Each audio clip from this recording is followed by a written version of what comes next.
Pakistan cricket team और Pakistan cricket board जिसके हवाले से ये बड़े बड़े क्रिकेट पंडित दावा करते हैं कि इट इज प्रडिक्टेबली अनप्रडिक्टेबल और पिछले 6 से 8 माह की जो पाकिस्तान की क्रिकेट है उसको ऑफ द फील्ड या ऑन द फील्ड देखा जाए तो ये बात सच साबित होती है, क्योंकि एशिया कप 2023 जो ओडीआई वर्ल्ड कप 2023 से सिर्फ एक माह पहले खेला गया था, उस तक पाकिस्तान क्रिकेट टीम को यह कहा जा रहा था कि ये इस साल वर्ल्ड कप जीतने की दावेदार जो 4 टीमें हैं उनमें शामिल है। लेकिन फिर एशिया कप 2023 का जो पाकिस्तान ने पहला पाक भारत मैच खेला, उस मैच में जिस तरह से पाकिस्तानी बॉलर्स ने परफॉर्मेंस दी, क्योंकि मैच जो है वो तो वॉश आउट हो गया था, सेकंड इनिंग में पाकिस्तान को बैटिंग करने का मौका नहीं मिला था, लेकिन जिस तरह से इनिशियली पाकिस्तान ने बॉलिंग की थी तो उसको देखकर जो क्रिकेट पंडित है उन्होंने ये कहा कि जो 2 फाइनलिस्ट टीमें हो सकती हैं पाकिस्तान क्रिकेट टीम उनमें से एक टीम होगी। देन जनाब बांग्लादेश के खिलाफ पाकिस्तान सुपर 4 राउंड का मैच खेलता है और उसमें इजीली जीत जो है वो पाकिस्तान को मिलती है। लेकिन फिर 10 और 11 सितंबर को जो मैच पाकिस्तान ने भारत के साथ खेला, पहले दिन जब पाकिस्तान ने बॉलिंग की तो पाकिस्तान को इतनी फैंटी लगी कि फिर क्रिकेट पंडित ने यह दावा किया कि जनाब पाकिस्तान का वर्ल्ड कप जीतने का कोई चांस नहीं है। लेकिन फिर वर्ल्ड कप शुरू होता है, पाकिस्तान पहले मैच में नेदरलैंड को शिकस्त देता है, दूसरे मैच में श्रीलंका को ना सिर्फ शिकस्त दी बल्कि ओडीआई वर्ल्ड कप की जो तारीख थी उसको बदल कर रख दिया था। तो फिर क्रिकेट पंडित ने यह कहा कि पाकिस्तान जो है वो अब बाउंस बैक करेगा, पाकिस्तान का जो कॉन्फिडेंस शैटर हुआ था वो आ चुका है और पाकिस्तान अब बड़े बड़े जो इस वर्ल्ड कप के दावेदार हैं उनको शिकस्त फाश करेगा। लेकिन फिर 14 अक्टूबर को पाकिस्तान का और इंडिया का मैच अहमदाबाद में खेला जाता है। उस मैच के बाद अगेन जो क्रिकेट पंडित हैं उन्होंने अपनी राय तब्दील की। देन पाकिस्तान ऑस्ट्रेलिया से हारता है, फिर अफगानिस्तान से पाकिस्तान ने हारा। लेकिन जब पाकिस्तान साउथ अफ्रीका का मुकाबला करता है 27 अक्टूबर को, और जिस तरह से पाकिस्तानी बॉलर्स ने और बैट्समैनों ने जान मारी थी उसको देखकर जो क्रिकेट पंडित हैं उन्होंने यह दावा किया कि अब पाकिस्तान अपने अगले तीनों मैचेस जीतेगा और तीनों मैचेस जीतकर पाकिस्तान सेमीफाइनल की दौड़ में शामिल होगा। और जब पाकिस्तान सेमीफाइनल में पहुंच जाएगा तो फिर on a given day Pakistan किसी भी टीम को शिकस्त दे सकता है। लेकिन फिर पाकिस्तान की जो उम्मीदें हैं उनके ऊपर पानी फिरा, और जैसे ही पाकिस्तान की उम्मीदों के ऊपर पानी फिरा तो पाकिस्तान के अंदर जो पाकिस्तान के कप्तान थे वो तब्दील कर दिए गए। और 15 नवंबर को जब एक जानिब वर्ल्ड कप का सेमीफाइनल खेला जा रहा था तो दूसरी जानिब पाकिस्तान क्रिकेट बोर्ड जो है उन्होंने पाकिस्तान के जो कौमी टीम के कप्तान बाबर आजम थे उनके सामने एक ऑफर रखी। उनको कहा कि आप बजाते खुद व्हाइट बॉल फॉर्मेट की जो कप्तानी है वो छोड़ दें, और अगर आप चाहते हैं रेड बॉल फॉर्मेट की कप्तानी करना तो आप कर सकते हैं, क्योंकि हमने अब आपको कप्तान नहीं रखना। और बाबर आजम ने यह कहा कि अगर आप मुझे तीनों तर्ज की कप्तानी देंगे तो तभी मैं कप्तान पाकिस्तान का रहूंगा, वरना मैं टेस्ट फॉर्मेट की जो कप्तानी है वो छोड़ दूंगा। और फिर पाकिस्तान क्रिकेट बोर्ड ने रेड बॉल फॉर्मेट के लिए शान मसूद को कप्तान अपॉइंट किया, और व्हाइट बॉल फॉर्मेट और उसमें स्पेशली जनाब जो T20 थे उनके लिए शाहीन शाह अफरीदी को पाकिस्तान क्रिकेट टीम का कप्तान बनाया गया। और जब शाहीन शाह अफरीदी को पाकिस्तान क्रिकेट टीम का कप्तान बनाया गया तो उसके बाद पाकिस्तान के अंदर जो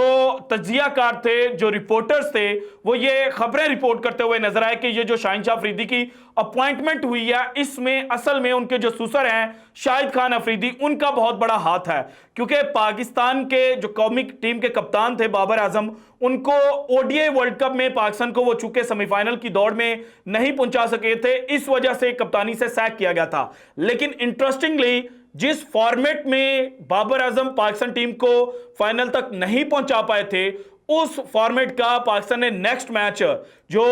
इंग्लैंड के खिलाफ खेला और उसके बाद जो नेक्स्ट मैच खेलना था वो अब नवंबर के अंदर जाकर ऑस्ट्रेलिया के खिलाफ खेलना। डैट मींस के तकरीबन 1 साल का जो टेन्योर था उसमें पाकिस्तान ने ओडीआई का कोई मैच नहीं खेलना था। और 15 नवंबर को शाहीन शाह अफरीदी की अपॉइंटमेंट हुई थी, जबकि 12 जनवरी को पाकिस्तान ने पहला T20 मैच जो है वो न्यूजीलैंड के साथ खेलना था। और 2 माह पहले जो अपॉइंटमेंट की गई थी इसको लेकर बहुत ज्यादा कंट्रोवर्सी जो है वो पैदा हुई थी, लेकिन फिर वक्त के साथ ये कंट्रोवर्सी जो है वो जनाब छुपती गई। लेकिन अब रिसेंटली जो ज़का अशरफ साहब मीडिया के ऊपर आए और उनका जो बयान चला, उस बयान के बाद अगेन शाहिद अफरीदी जो है वो जनाब ज़ेर बहस आ गए और उनके हवाले से ये कहा गया कि देखें आप तो रिपीटेडली एक बात करते थे, बल्कि आपने जब हारिस रऊफ मोहम्मद रिजवान और शाहिन अफरीदी के साथ ऑस्ट्रेलिया के अंदर जो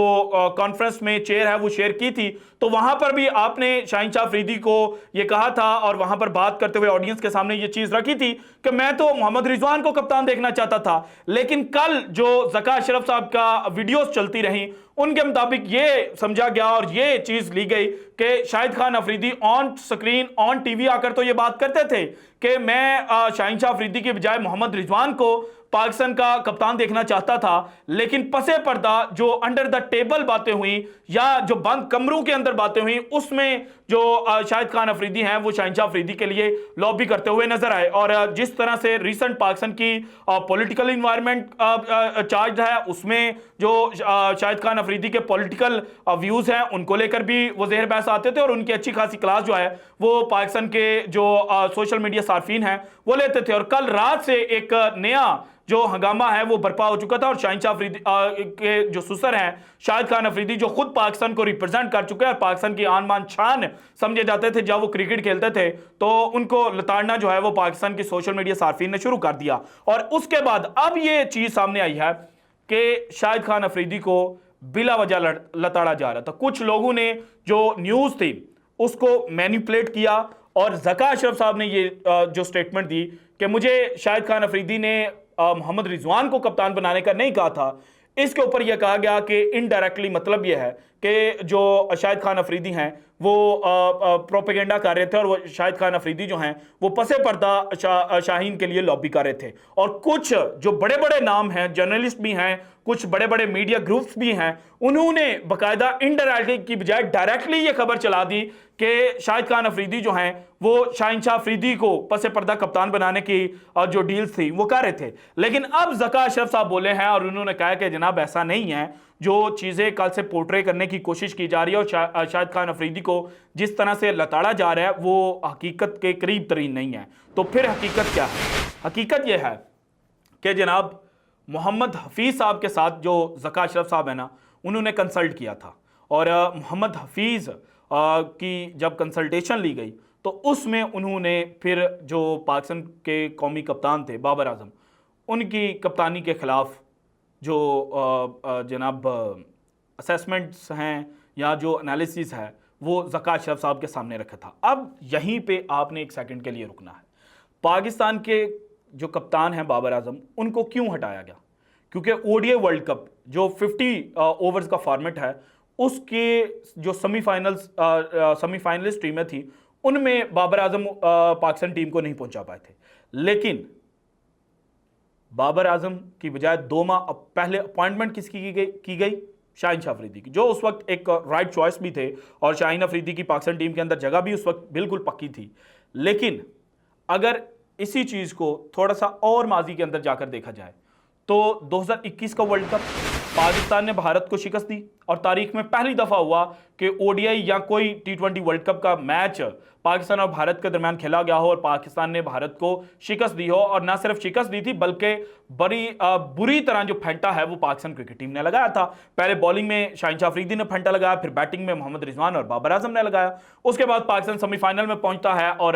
पाकिस्तान सेमीफाइनल जो है वो ऑस्ट्रेलिया के हाथों हार जाता है। अगर उस सेमीफाइनल में जो पहला ओवर शाहिन अफरीदी ने फेंका था उसमें जो मिचेल मार्श हैं एरन फिंच के आउट होने के बाद जो बॉल फेस करने के लिए आए थे उस पहली बॉल के ऊपर जो 50-50 डिसीजन पाकिस्तान के खिलाफ गया था, अगर वो पाकिस्तान के हक में आ जाता या फिर जो मैथ्यू वेड का कैच सेकंड लास्ट ओवर के अंदर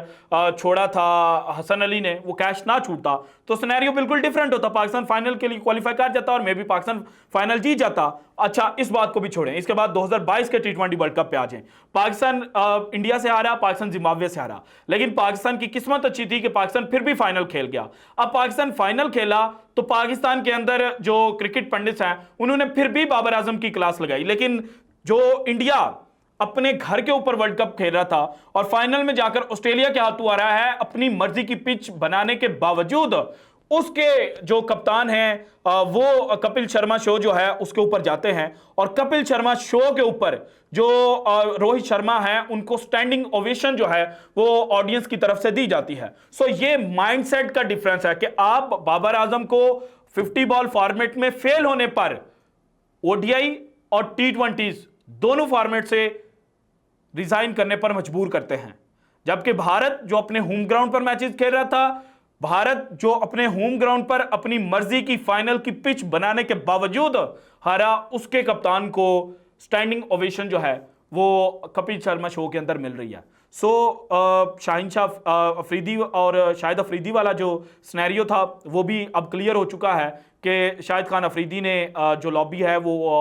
शाहीन के लिए नहीं की थी, और जो कुछ मीडिया ग्रुप्स कल से ये खबरें दे रहे थे वो अब ज़का अशरफ साहब जो हैं उन्होंने बेबुनियाद करार दी हैं। लेकिन साथ ही जो दूसरा कंट्रोवर्सी है कि बाबर आजम को T20 की कप्तानी से क्यों हटाया गया था, हालांकि उन्होंने सबसे ज्यादा as a Pakistani captain T20 matches जो हैं वो पाकिस्तान के लिए जीत रखे थे, और फिर पाकिस्तान को 2 वर्ल्ड कप के अंदर उन्होंने क़यादत की, और दोनों वर्ल्ड कप में एक दफा पाकिस्तान सेमीफाइनल में पहुंचता है और दूसरी दफा फाइनल में पहुंचता है, तो फिर भी आपने क्यों हटाया था। और अब जो इंडिया से तस्वीर सामने आई है, ये ज़का अशरफ साहब का और पाकिस्तान की जो क्रिकेट का सिस्टम है उसका जनाब जो मुंह है उसके ऊपर मारी जा रही है, और कहा जा रहा है कि इस तरह से जो अपने खिलाड़ी हैं उनको बैक किया जाता है, खिलाड़ियों के पीछे खड़ा हुआ जाता है, ना कि जो अपने टीम के कप्तान होते हैं उनके वर्ल्ड कप के दौरान जो स्क्रीनशॉट हैं वो टीवी स्क्रीनों की जीनत बनाए जाते हैं। So this is it from today's episode. अगर आपको वीडियो पसंद है तो लाइक कीजिएगा, ज्यादा से ज्यादा शेयर कीजिएगा, अपनी कीमती राय का इजहार लाजमी कीजिएगा, और अगर आपने अभी तक चैनल को सब्सक्राइब नहीं किया तो कर दें। शुक्रिया, अल्लाह हाफिज।